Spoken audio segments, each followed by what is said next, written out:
This is the Nile River. The survival of 500 million people depends on this river. But the second longest river in the world is currently facing grave threats from climate change, pollution, and human exploitation. Over the past 50 years, its flow has dropped from 3,000 cubic meters per second to 2,830 cubic meters. Even Lake Victoria, which supplies the majority of the water for the Nile, may dry up as a result of drought, evaporation, and slow tilts in the Earth's axis.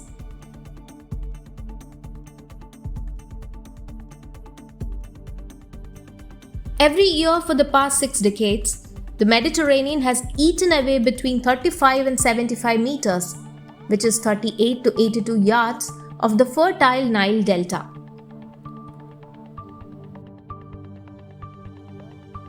A third of the delta could disappear if the sea level rises even by a meter.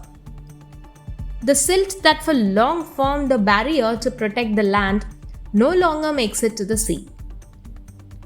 This rich dark sediment that was once swept along the river's bed has struggled to get beyond southern Egypt since the Aswan Dam was built in the 1960s to regulate the Nile's floods.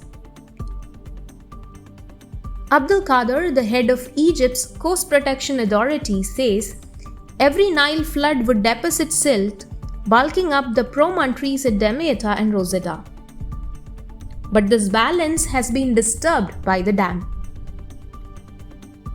The UN Environment Agency, or UNEP, has warned that if temperatures continue to rise, the Mediterranean would advance 100 meters further into the delta each year.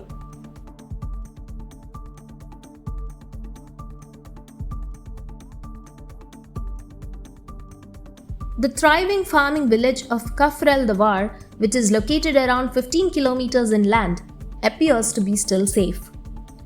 But farmer Syed Mohammed says all is not well. Large areas of land have already absorbed salt from the Mediterranean, killing and weakening plants. Farmers claim that their vegetables no longer taste the same. To compensate for the salination of the soil, they have to pump more fresh water onto it from the Nile. According to the UNEP, the Mediterranean may eventually swallow up 1 lakh hectares of the region's prime agricultural land, or an area that is over 10 times the size of Paris.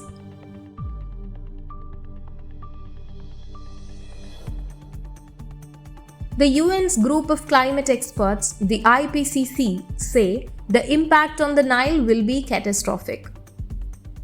They predict it will lose 70% of its flow by the end of the century, leaving many without enough water supply. The IPCC has warned that floods and other violent storms likely to lash East Africa as the climate warms will only make up 15% to 25% of that lost water. This will put the 10 countries that depend on the Nile for their crops and power in dire straits.